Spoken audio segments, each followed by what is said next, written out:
You're about to hit post. Your finger hovers over the button. It's just a photo, just a thought, just you. But suddenly, your mind floods with questions. What will they think? Will they judge me? Will they even care? And just like that, you delete it. Here's the uncomfortable truth.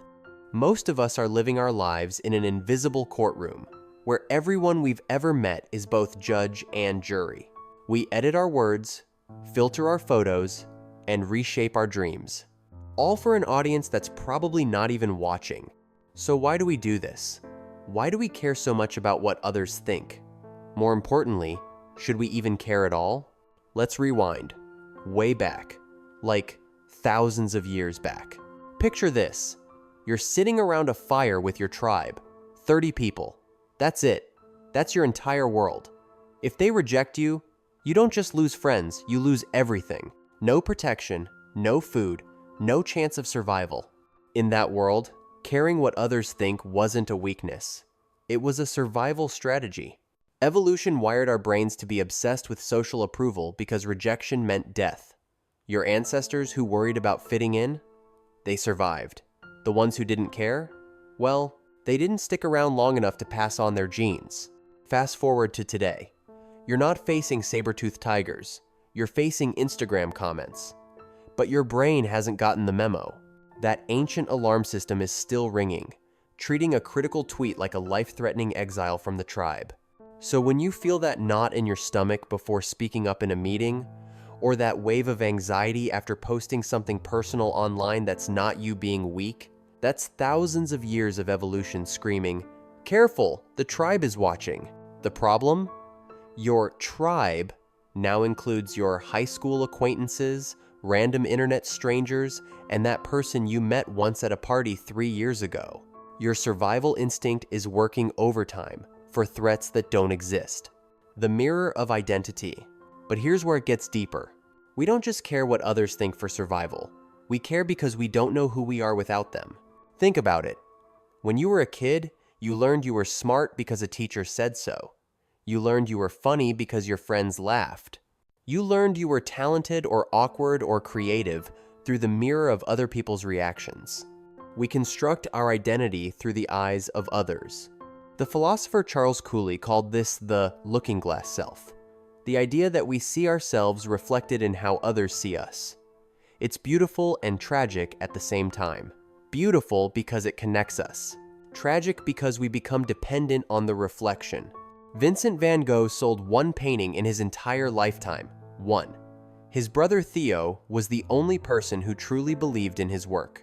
The world, the critics, the buyers, the experts, they all said he was worthless. And you know what? It destroyed him. He died believing he was a failure. Today, his paintings sell for hundreds of millions. The world changed its mind, but Van Gogh's identity was so tied to their rejection that he never lived to see his vindication. Contrast that with someone like J.K. Rowling. 12 publishers rejected Harry Potter. 12 times she was told her work wasn't good enough. But somewhere inside, she had a version of herself that wasn't dependent on their approval. She had an internal mirror, not just an external one. The difference between these two stories isn't talent. It's where they place their sense of self in the hands of others, or in their own hands. The two types of caring. Now, before you go full hermit mode and delete all your social media, let's get nuanced. Not all caring is created equal. There's a version of caring what others think that serves you, and there's a version that slowly kills who you really are. Type 1. Adaptive caring. This is when you listen to feedback to grow. When you adjust your behavior out of respect, empathy, or wisdom.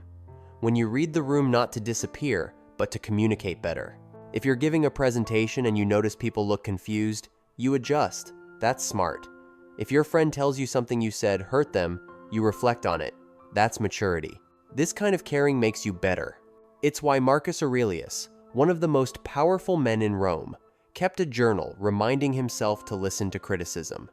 He knew that total disregard for others' opinions breeds arrogance, blind spots, stagnation.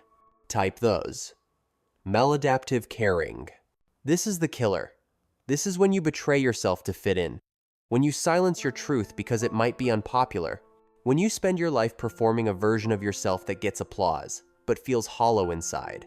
This is the person who stays in a career they hate because it looks impressive. The one who never shares their art because it might not be cool enough. The one who says, "I'm fine," when they're falling apart, because vulnerability feels like weakness. Here's the test. Ask yourself, am I changing to become a better version of myself? Or am I changing to become a more acceptable version of someone else's idea of me? One leads to growth. The other leads to a life you don't recognize. The illusion of the audience. Let's talk about something that'll either comfort you or shake you. Most people aren't thinking about you at all. There's a psychological phenomenon called the spotlight effect. We overestimate how much others notice us. That embarrassing thing you said at dinner last week? You're still cringing. They forgot it before dessert. You think everyone's analyzing your outfit, your post, your life choices, but the truth is, they're too busy worrying about their own.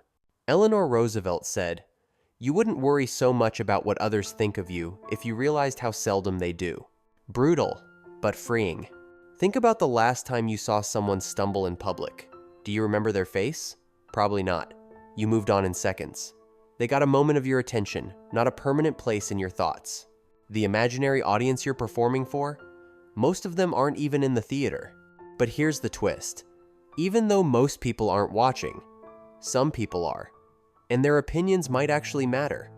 Your mentor, your close friends, people who know you deeply and want the best for you. The key is knowing the difference between the audience that matters and the one that doesn't. Steve Jobs didn't care what the critics thought, but he cared deeply what his users experienced. He tuned out the noise but listened to the signal. That's wisdom, reclaiming your inner compass. So how do we break free? Step 1. Audit your influences. Write down the 5 people whose opinions affect you most. Now ask, do these people know me? Do they want the best for me? Do their values align with mine? If the answer is no, you're giving power to the wrong jury. Step 2. Build your internal compass. Spend time alone. Seriously. Not scrolling, not numbing, just alone. Ask yourself, what do I actually believe? What do I value when no one's looking? What would I do if I knew no one would ever find out? Your answers reveal your truth. Not the borrowed one, not the performed one, yours. Step 3. Practice micro-bravery. You don't have to quit your job and move to Bali tomorrow. Start small. Share the unpopular opinion in the group chat. Wear the outfit that feels like you, not the trend. Post the thing that makes you nervous. Each small act of authenticity is a vote for the real you. And over time, those votes add up to a life that feels like yours. Step 4. Embrace selective indifference. Here's a mantra. I care deeply about some things. I care zero about others. Care about kindness. Care about growth. Care about the people you love. But stop caring if strangers on the internet think you're cool. Stop caring if your life looks impressive at the high school reunion. Freedom isn't not caring. It's caring about the right things. Here's the paradox that'll close this out. The people who care least about what others think are often the ones others think about most. The artists who made history didn't follow trends, they created them. The leaders who changed the world didn't wait for approval, they moved anyway. The people you admire most, chances are, they stopped performing and started being. You have one life, one unrepeatable, irreplaceable life. And every moment you spend shaping it around someone else's expectations is a moment you're not spending discovering who you actually are. So yes, we care what others think.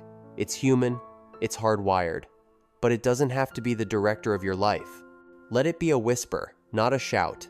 Let it inform you, not imprison you. Because at the end of your life, you won't be asking, did they approve? You'll be asking, did I live true? Make sure the answer is yes. Now I want to hear from you. What's one thing you've held back from doing because you were worried what others would think? Drop it in the comments. Let's build a space where we admit the truth and maybe, just maybe, give each other permission to stop performing and start living. And if this video hit home, share it with someone who needs to hear it. I'll see you in the next one. Stay true.